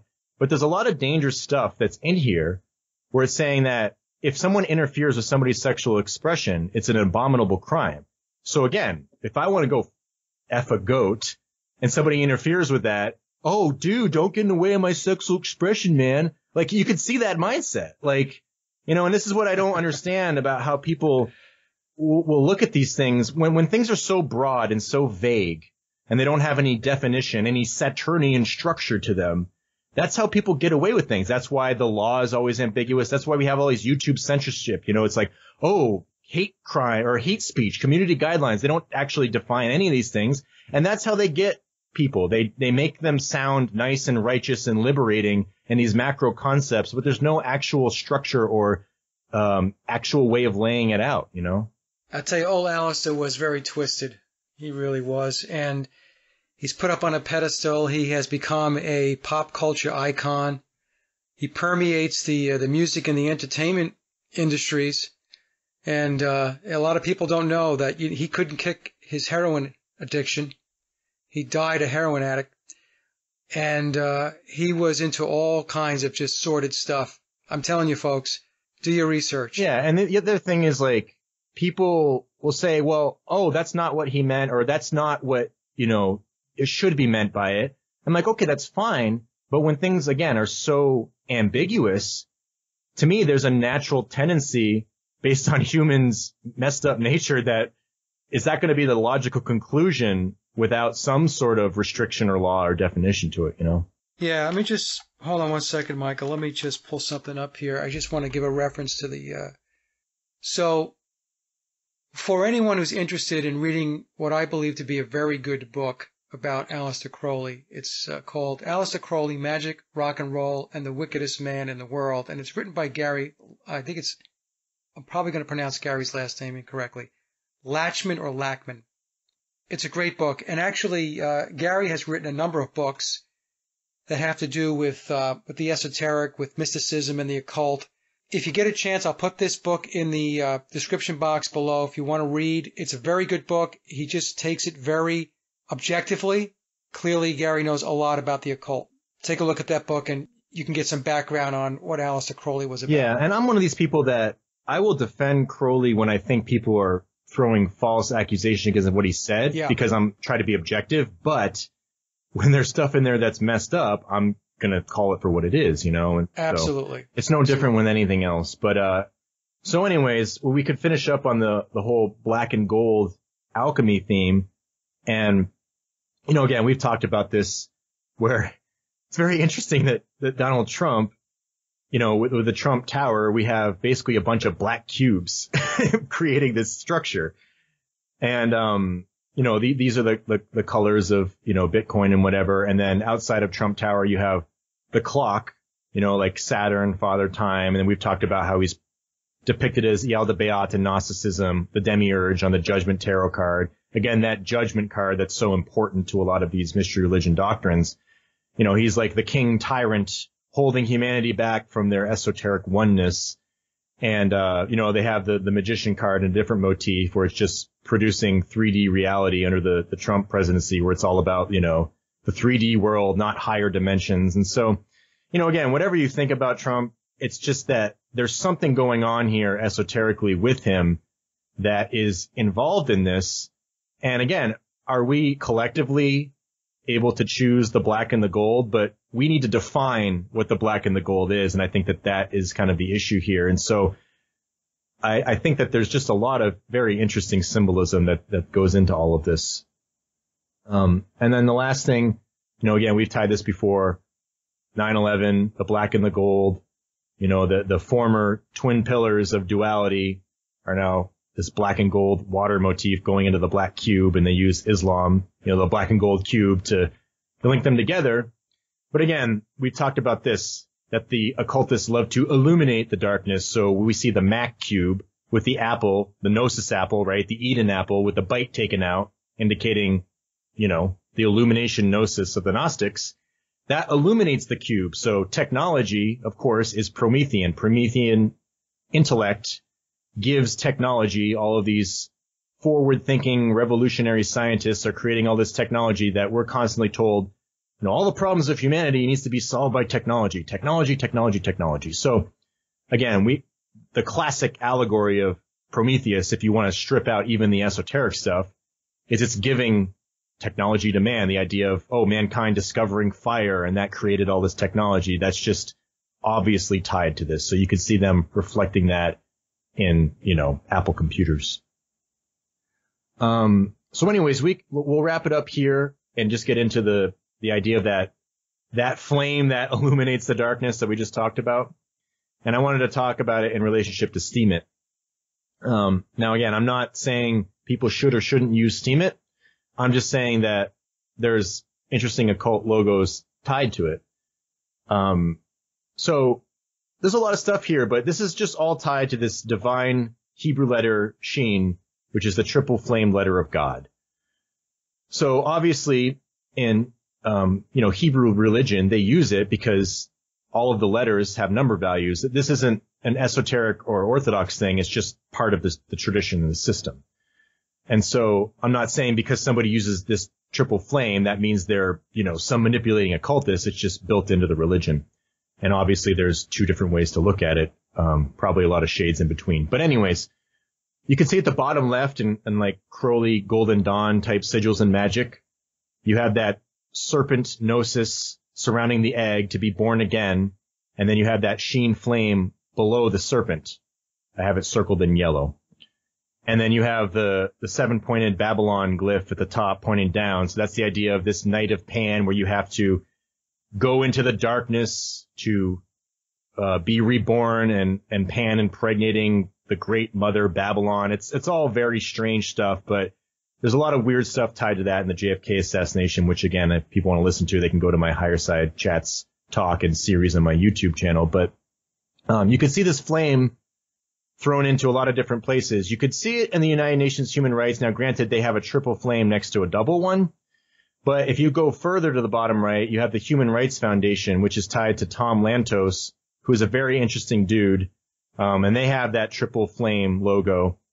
And again, if that's the Promethean intellect for philanthropy, and the UN is viewing that as part of their esoteric doctrines, and it's all tied together. And then, I don't want to go on a side tangent, but people who have studied World War II revisionism know about this Tom Lantos guy. He was a Holocaust survivor, and he was involved in the Kuwait incubator hoax, which is basically bringing the United States into war over a false narrative where this girl was like, I don't know, she was the daughter of some high-ranking ambassador who told this story that most likely didn't happen. And a lot of politicians were there, and they had no idea about this. So to me, this kind of shows you that not every politician is in on something. So some of these guys were like, well, if we had known about that, that would have changed our whole perspective on it. But this guy, Tom Lantos, was like the main guy in orchestrating it all. And he's, you hear him talk. He's like, yes, you've done a great service. He's like very Mr. Burns-ish. So I don't know. It's again, people can look into World War II revisionism and Tom Lantos. This guy, Eric Hunt, does a documentary talking about this. These are questions I think people should at least look into, but look at what this is under the umbrella of human rights, the United Nations, liberating humanity, with this divine sheen flame as their logo. And so, that's the Steemit logo, essentially. The three pillars, a triple flame. You see the Santander Bank. You can see that the triple flame is built into it. Granted, that third flame is kind of hidden in the base. But that's a motif that is very much built into a lot of this stuff. Very interesting, Michael. Yeah. And then, again, I'm just showing examples. You can find this flame everywhere. You got it at, the Daily Plaza obelisk at the top of the 14 segments of Osiris. You have the flame. And then you had the eternal flame lit for JFK.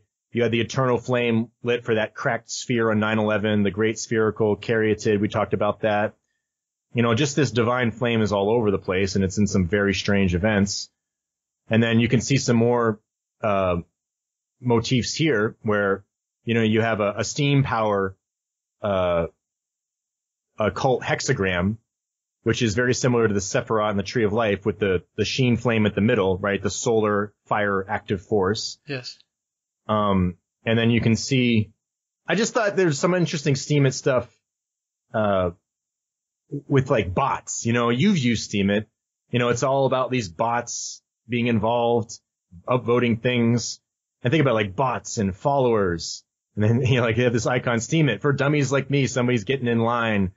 It just, again, it's all tied to this blockchain stuff. And then Santander Bank, that triple flame logo, they became the first UK bank to introduce blockchain technology to pay through banking. So a major banking system is starting to implement international payments through blockchain. I mean, they're all getting involved in this. And you think about the idea of Steemit, the whales, right? The elites. And then you have the minnows. I mean, is that not the esoteric doctrine built right into it, just by its basic system? Yeah. And then the last thing, I just had some interesting numbers. I thought you have 13 ways to promote your next Steemit post. These are just articles I found. I'm not saying that the people who wrote them have some insider knowledge. I mean, these are just kind of numbers that are, kind of aesthetically pleasing sometimes because they've been so much indoctrinated into our psyche. How to use these bots effectively, how to use artificial intelligence technology effectively. And I think the most interesting one is there was a 33 top earnings post, but look at the plus sign. It's got the Sheen logo plus 33. And that Hebrew letter Sheen is given a value of 300. So if you add the 300 letter attached to that triple letter and 33, you get the number 333. Just like the cryptocurrency conference 333. That's the license plate number on JFK. It's just so many things circle back. They use the same motifs over and over and over again. It's pretty interesting. So that's all. That's pretty much everything. I don't know if there's any final things you want to talk about or wrap up on. or summarizations? No, I mean, it just fascinating, Michael. I'm always quiet during your presentations because I'm learning too, and I'm paying close attention to the slides. And folks, what we'll do is the slides will be in the show.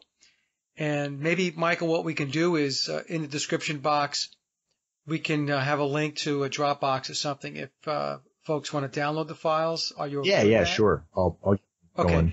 So maybe we could do that too, because I think it's very important to be able to stare at the slides and just to take it in. But I'm always in awe of the level of research that you do and how you pull it together. I just it's amazing. Well, I think one final thing I'll say, just to summarize it with my own experiences, I went on Steemit and I was kind of pretty hopeful of the whole thing because I hadn't really looked at any of this stuff before that. And I'm not trying to, downplay anybody else's experience with it. But for me personally, I just didn't really like it. I felt like there was a lot of kind of sycophantic behavior that you can see built into it. Not because people are being disingenuous, but because of the system itself. I think it just kind of breeds that a bit. You go upvote people and then you have some power and you think, well, maybe they'll come and check out my stuff. And you just play these little games that I just don't want to play and I get really sick of. And you have like people posting stuff on your post that you obviously didn't read your post.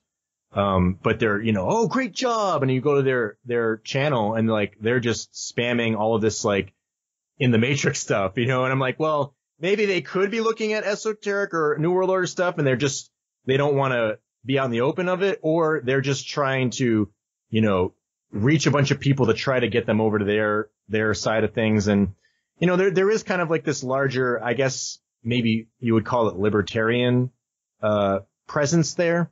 And the one thing that I think more about the idea of that, I'm not saying that being a libertarian, there's something wrong with it or anything like that, but just the general mindset. If you think about, freedom and you can do whatever you want, we want complete freedom of the individual. But I revert back to that Crowley philosophy. Like, you really need to have some definitions of some things, because otherwise, when there's ambiguity about freedom, I just think that something's always going to take advantage of that and bring it to this destructive state, and I wonder if that the libertarian parts that are healthy and that are involved in trying to fight the New World Order, this might be an example of, them using their enemies to their advantage.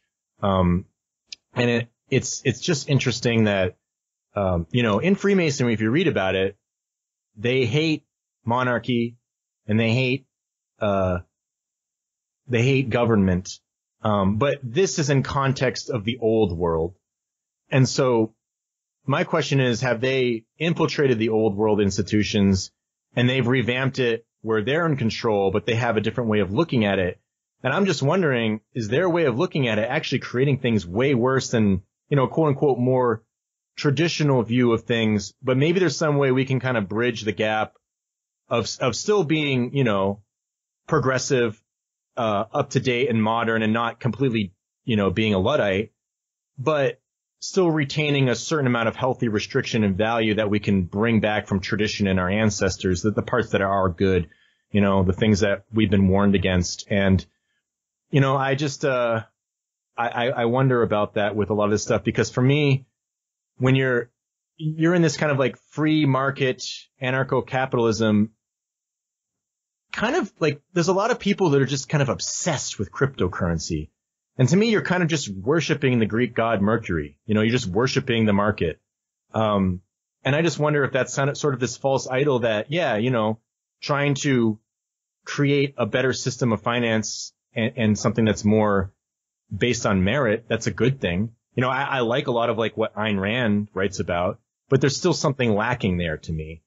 And, I just wonder if that aspect is being used for an alternate agenda, and some people might want to just rethink some of where they're going with some of this stuff. And just based on their experience, based on my experience with Steemit, I think that a general mindset, a general, buzz or trend, that's the herd of something. It might be on a smaller scale, but it moves in a general direction. And I just think that in my personal experience with Steemit, I didn't really like where that general buzz was going. Other people might, and that's fine. But I just stopped using it. And the other thing that really concerns me is the idea of it just being tied to that blockchain forever. Whereas, if I can't edit anything on Steemit, if I can't ever edit any of my posts, what happens if something cracks down and tries to find you? And now all of a sudden I posted some comment on World War II revisionism and I'm going to get severely punished in the online system world because of something that maybe was written 5-6 years ago. I don't know. So my thing, just my personal thing, is I'm withdrawing from it. I'm not using any of this crypto stuff or blockchain stuff anymore until I get to see it develop a little bit. That's just my personal take, but people, I encourage them to do what they think is right. And that's what I'll just finish up on. No, that's very good points, Michael. And the only thing I use with Steemit is DTube. That's all I do. I guess my DTube uploads of my shows wind up on my Steemit blog by default. But you made a good point about not being able to delete something. As an example, I had a show that went up, and for some reason it went up twice. So I said, well, I don't need to have this show up on DTube twice, so let me go out and delete one of the shows. And when I went to go do that, I couldn't do it. And I did a search, and there was an explanation as to how to do it. But evidently, once somebody watches or rates the video, whatever it may be, you can't delete it anymore. And folks, if I'm wrong, please write me. My email is down in the description box. But I could not find a way to delete it. And so I'm with you, Michael. This thing where it's out there forevermore. I don't know if I want my stuff out there forevermore. Let's put it this way. I don't mind it being out there forevermore as long as I have control over it. And if I wish at some point to take something down, to delete it, that I can do that. The fact that that's being taken away from me, that's and I wonder if that YouTube censorship purge was kind of like a catalyst for this preemptively to try to put people in blockchain technology. I'm not sure, just something I think about. But the other thing is, I've noticed that people aren't really complaining as much about YouTube censorship anymore. I mean, I know it happens. I was just going to say that. But, it was kind of like this panic, right? Like the god Pan. Everything's based off of panic. And then it leads you, problem, reaction, solution. So that's why I'm kind of withdrawing from it. I want to give it more time. And I also think that in some way, I've kind of talked about this a little bit, that people in this alternative media world, we're kind of in our own esoteric society, whether we like it or not. If you talk to somebody in the regular world and you don't know if they're into any of this stuff, there might be certain things they might say that might clue you in, kind of like, a Mason sees another all-seeing eye and they're like, oh, and they might try to shake their hand a certain way. So we kind of have that, whether, again, we like it or not. And so I think that this idea of trying to help support people with subscription services where part of it is off of line for people who are paid subscribers, because that will allow people to put stuff out to the public that you don't have to put the super sensitive stuff in. And that way, when you have discussions in forums within different constructs, I think of like the higher side chats. If you go subscribe to Greg, you're talking with other people within their forum. And I think the conversations can be a lot more productive. You don't have people coming in and trolling and derailing things. And so you kind of have to live in both worlds. But again, you're going to have to support people because those things can't happen for free. And I think that most people with subscriber services, another one I like just because I've been getting into it more, is Jay Dyer has one. I don't know if you're familiar with his work, but he does a lot of stuff on all of these globalist viewpoints, reading from their own books. I come at from the esoteric viewpoint. He just reads like Bertrand Russell and, all of these globalists. Yeah, I post a lot of Jay's stuff on. Yeah, and I have a subscription to him, and I'm not like being a pimp for it or something like that. But, it's just sort of like, it's like $5 a month and there's just so much great stuff in the extended content. So I think that that's a good model, like him and Greg and people like that when people are doing that, I think it's important to try to support them, because I think that that's really, you need to keep some of that stuff hidden, because if you're going to have this crackdown on these platforms that we're given that are the big heavy hitters that they have more control over, of course they have control over a lot of the internet, but it's going to be harder to them to get to these private subscriber things than it will be when you have Facebook or YouTube or even something maybe like Steemit. Maybe they're trying to evolve us into another social media that they might have control over? I don't really know, but it's something to think about. And also, I think like the Steemit thing, what ties you to it a lot? You think, oh, I can earn money. I can earn crypto. You know, is that using something to your advantage? Even though I get it, like I think earning money for your stuff is not a problem. There's nothing wrong with it. I was just espousing it. But is that context? It's kind of like free money. You know, I don't know. I had to think of it from that standpoint. And for me, I personally just said, hey, you know what? I need to withdraw from certain aspects of it. I have no problem if other people do, but you know, going into this research, this is really what kind of pushed me into thinking what I want to step back from all this stuff. So whatever anyone's decision is, it's fine. And I hope that I'm wrong about it all. I'll say that. I will say this though, to the degree, folks, that you can support researchers where you enjoy their work and you're learning through contributions or donations, Patreon as an example, you should do that because there's a lot of work that goes in behind this research. And, you know, you're paying for your cable bill, you're paying for Netflix, you're paying for Hulu, you're paying for whatever it is that, you know, that Amazon Prime and so on. So I think that, you know, if you have your handful of alternative researchers that are doing work and presenting very good material, Michael has excellent material, that you should look to make a donation and a contribution once in a while. I'm going to go out and say that, Michael, because, you know, it's like I speak to a lot of people that are in the business and, you know, they're doing this on their own nickel. It's very time consuming. It would be helpful if every once in a while somebody threw them a couple of coins, you know? I mean, that's just my view. Some people might not agree with that, but that's how I look at it. And unfortunately, we're tied to the monetary system. We can't get around that. And we have to live in it. So, you know, let's do what the frickin' occultists say they do. Use our enemies to our advantage. You know, we could just flip like, you know, all these doctrines, when you see them used in a certain way, most of the time you could just kind of reverse it, you know, and it's fine. It's the details that matter. All right, my friend. Well, you did obviously another excellent job. You know this. I don't even have to say it, but come back anytime, Michael, and talk about whatever it is you want to talk about. And, send me the slides and I'll make sure I put them into the slideshow when I do the video. And that'll do it. I'll try to have the show up as soon as I can. All right. Thanks a lot, Mike. And it's always happy to be here. And that concludes another Sage of Quay interview. And I hope you enjoyed the discussion as much as I did. Links to my guests' websites and social media are listed in the show notes below. And as always, I'd like to thank everyone for listening and visiting the blog. You can get to the blog by typing in sageofquayradio.blogspot.com or simply head over to our hub website at sageofquay.com. Also, if you get a moment, please visit laboroflovemusic.com to listen to my album, Leaving Dystopia.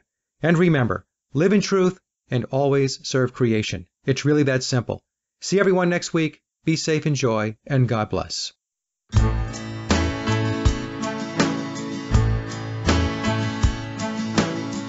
Hey there, brother, take a look around. Does it bother you that the world is upside down? Can't you see?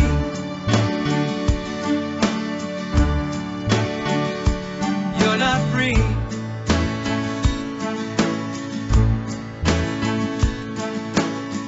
Hey there, sister, look out your door. Does it bother you when your child goes to war? Can't you see?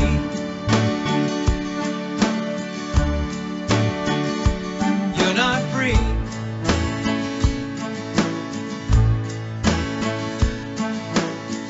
Hey there, neighbor, look to the sky. Does it bother you that your life is a lie? Can't you see?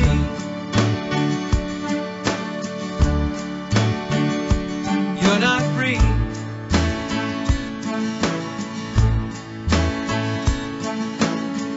I know you can be if you try. I know you can be if you try.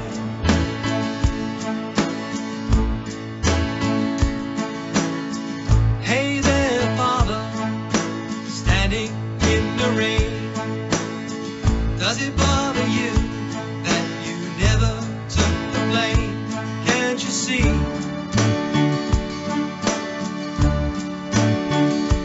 You're not free.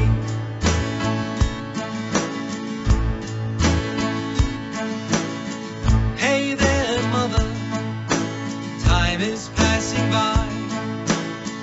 Does it bother you if a child doesn't fly? Can't you see?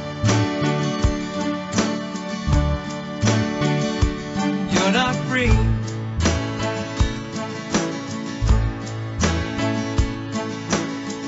Hey there, stranger, have you lost your soul? Does it bother you when you don't even know? Can't you see?